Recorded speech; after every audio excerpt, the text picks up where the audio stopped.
आमल की एकादशी की व्रत कथा।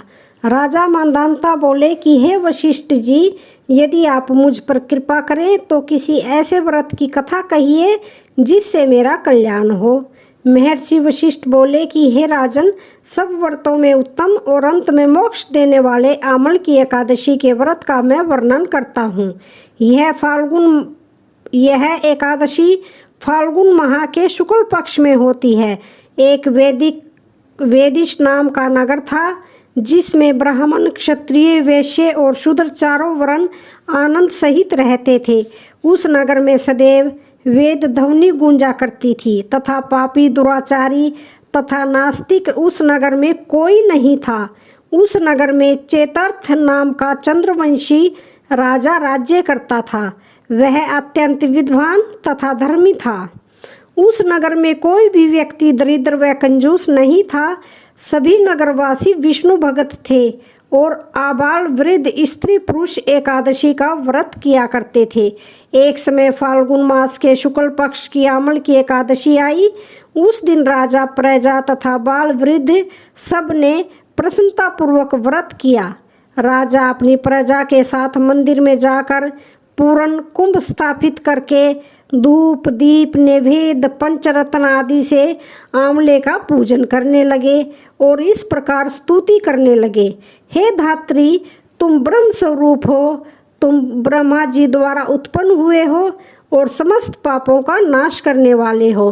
तुमको नमस्कार है। अब तुम मेरा आराध्य स्वीकार करो।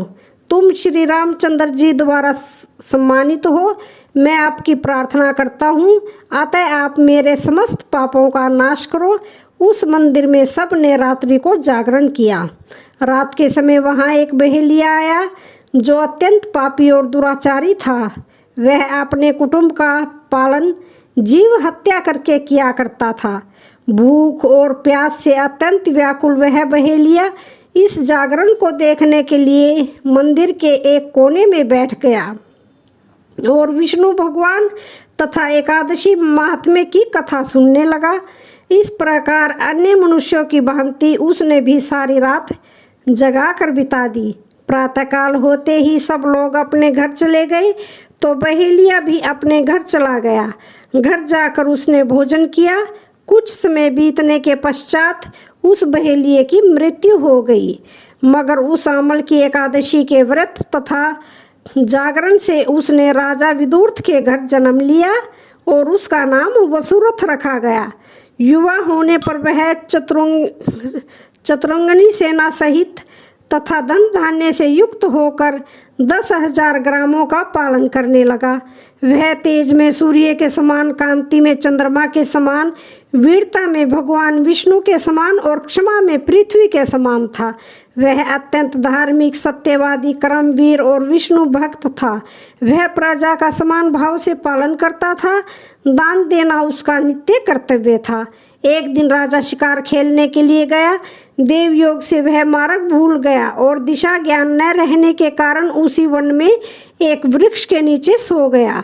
थोड़ी देर बाद पहाड़ी म्लेच्छ वहां पर आ गए और राजा को अकेला देखकर मारो मारो शब्द करते हुए राजा की ओर दौड़े।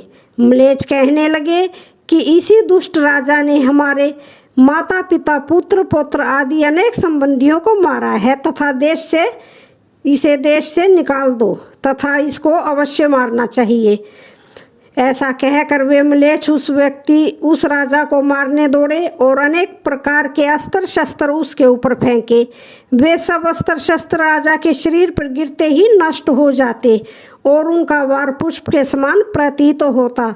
अब उन म्लेच्छों के अस्त्र शस्त्र उल्टा उन्हीं पर प्रहार करने लगे जिससे वे मूर्छित होकर गिरने लगे। उसी समय राजा के शरीर से एक दिव्य स्त्री उत्पन्न हुई। वह स्त्री अत्यंत सुंदर होते हुए भी उसकी भ्रुकुटी टेढ़ी थी। उसकी आंखों से लाल लाल अग्नि निकल रही थी जिससे वह दूसरे काल के समान प्रतीत होती थी। वह स्त्री म्लेच्छों को मारने दौड़ी और थोड़ी ही देर में उसने सब म्लेच्छों को काल के गाल में पहुंचा दिया। जब राजा सोकर उठा तो उसने म्लेच्छों को मरा हुआ देखकर कहा कि इन शत्रुओं को किसने मारा है? इस वन में मेरा कौन हितैषी रहता है? ऐसा विचार कर ही रहा था कि आकाशवाणी हुई, हे राजा, इस संसार में विष्णु भगवान के अतिरिक्त कौन तेरी सहायता कर सकता है। इस आकाशवाणी को सुनकर राजा अपने राज्य में आ गया और सुखपूर्वक राज्य करने लगा।